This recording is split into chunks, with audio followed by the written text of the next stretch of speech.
मनमोहन सिंह ने सियासत में एक नहीं कई रिकॉर्ड बनाए। पंडित नेहरू के बाद वो आजाद भारत के दूसरे ऐसे प्रधानमंत्री थे जो 5 साल का कार्यकाल पूरा करके फिर से प्रधानमंत्री बने। हालांकि बाद में मौजूदा पीएम नरेंद्र मोदी ने भी ये रिकॉर्ड बनाया, लेकिन नेहरू के बाद राजनीति में कई धुरंधर आए। इंदिरा गांधी, नरसिम्हा राव, चरण सिंह, वीपी सिंह, देवगौड़ा और अटल बिहारी वाजपेयी भी आए, लेकिन ये सब जो ना कर सके वो करिश्मा मनमोहन सिंह ने कर दिया। पीएम बनते ही मनमोहन सिंह ने एक ऐसा कीर्तिमान बनाया जो शायद ही आगे कोई रिपीट कर पाए।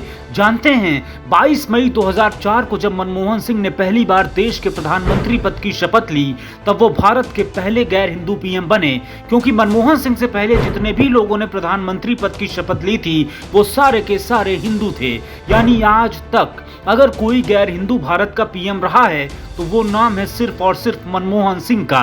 अब आपको मनमोहन सिंह के पलायन की जानकारी देते हैं। आज पाकिस्तान के हिस्से में जो पंजाब है, वहीं एक जगह है जिसका नाम है गाह। मनमोहन सिंह का जन्म इसी जगह पर हुआ था। 10 साल तक मनमोहन सिंह ने उर्दू मीडियम में पढ़ाई की। यही वजह है कि उनके कई भाषण उर्दू में लिखे जाते थे। पढ़ाई के लिए मनमोहन सिंह बाद में पेशावर भी गए, लेकिन उसी बीच देश का विभाजन हो गया। 1947 में मनमोहन सिंह का परिवार पाकिस्तान छोड़कर उत्तराखंड के हल्द्वानी में आ गया। 1948 में फैमिली अमृतसर शिफ्ट हो गई। इस होशियार लड़के ने होशियारपुर में पंजाब यूनिवर्सिटी से इकोनॉमिक्स में ग्रेजुएशन और मास्टर की डिग्री ली। फिर आगे की पढ़ाई के लिए इंग्लैंड की कैम्ब्रिज यूनिवर्सिटी चले गए।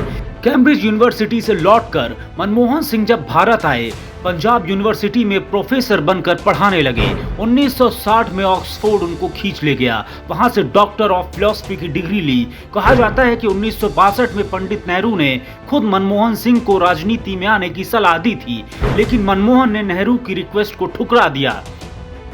इसके बाद साल 1966 मनमोहन सिंह ने United Nations conference on trade and development में काम किया। 1969 में जब वो लौटे तो बिहार के एक लीडर ने मनमोहन सिंह का ब्यूरोक्रेसी में करियर शुरू कराया। इस नेता ने मनमोहन सिंह के अंदर के अर्थशास्त्री को पहचान लिया था। वो थे पूर्व रेल मंत्री ललित नारायण मिश्रा, जो कि केंद्र में मंत्री थे। मिश्रा जी ने विदेश व्यापार मंत्रालय में मनमोहन सिंह को एडवाइजर के तौर पर रखा और इस तरह डॉक्टर साहब नौकरशाही के पद पर चल पड़े। 1982 में मनमोहन सिंह ने गजब ही कर दिया। वो आरबीआई के गवर्नर बन गए। उस वक्त देश के वित्त मंत्री प्रणब मुखर्जी थे। 1985 तक Manmohan Singh reserve bank of India के गवर्नर थे। यानी उस दौरान जितने भी नोट छपे सब पर मनमोहन सिंह के दस्तखत थे। एक चुनौतीपूर्ण समय में उन्होंने रिजर्व बैंक के गवर्नर की भूमिका निभाई।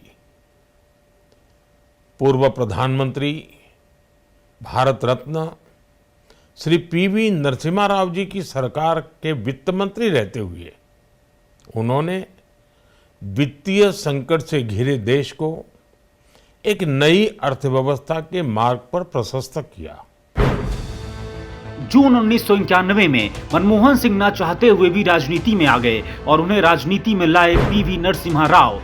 तब भारत पर विदेशी कर्ज बहुत ज्यादा हो चुका था, इकोनॉमी डूब रही थी। तब नरसिम्हा राव ने अपनी प्रिंसिपल सेक्रेटरी को मोहन सिंह के पास भेजा और कहा कि कल राष्ट्रपति भवन आ जाइए, शपथ लेनी है। और इस तरह मनमोहन सिंह देश के वित्त मंत्री बन गए और यहीं से मनमोहन सिंह की सियासी पारी का आगाज हुआ। मुझे याद है कि इस साल की शुरुआत में जब राज्यसभा में उनका कार्यकाल समाप्त हुआ, तब मैंने कहा था कि सांसद के रूप में डॉक्टर साहब की निष्ठा सभी के लिए प्रेरणा जैसी है। सत्र के समय अहम मौकों पर वो व्हीलचेयर पर बैठकर आते थे, अपना संसदीय दायित्व निभाते थे।